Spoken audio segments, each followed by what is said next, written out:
métier depuis 15 ans et de créer des interfaces qui soient adaptées aux utilisateurs de telle manière à ce qu'ils soient heureux. J'allais faire une réponse de Noder en disant c'est génial, on peut pas téléphoner. En fait, il y a un côté, le fait que ça soit comme ça sous une voûte, il y a un côté cocon en fait au Node. Ça ressemble à une sorte de terrier.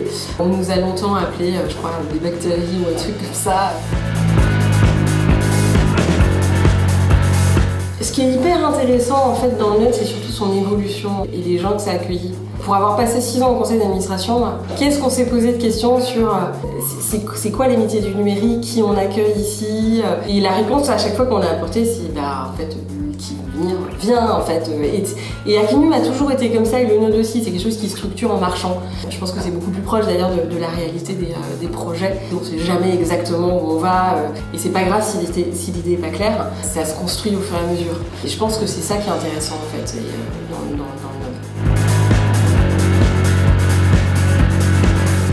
J'en ai plein, parce que la particularité d'Akinum, c'est que j'y ai rencontré des gens qui sont devenus des amis. Donc on a passé beaucoup de temps à travailler ensemble, mais aussi à faire la fête ensemble. Je me souviens d'une bataille de haut un soir dans le Node.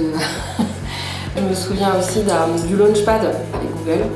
On avait été recrutés en tant que mentor par Google. Et en fait, j'ai réalisé qu'en UX, j'étais la seule femme pour représenter ce métier-là.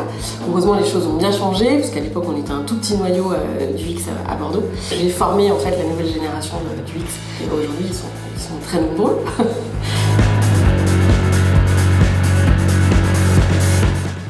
C'est d'autant plus compliqué que c'est une vraie question que je me pose en fait, parce que je trouve que le numérique bordelais ne ressemble plus à ce que j'ai connu il y a 10 ans. Et je pense qu'on s'est un peu déconnecté ces dernières années à force de numérique dans tous les centres de technologie, d'innovation, et peut-être d'ailleurs que la période actuelle va nous aider à redevenir humain. On se rend bien compte à quel point c'est difficile d'être coupé, de ne pas pouvoir toucher les gens, de ne pas pouvoir les embrasser. Si ça peut nous faire prendre conscience à quel point on a besoin de ça en tant qu'humain, même dans le numérique, ce serait vraiment bien, quoi.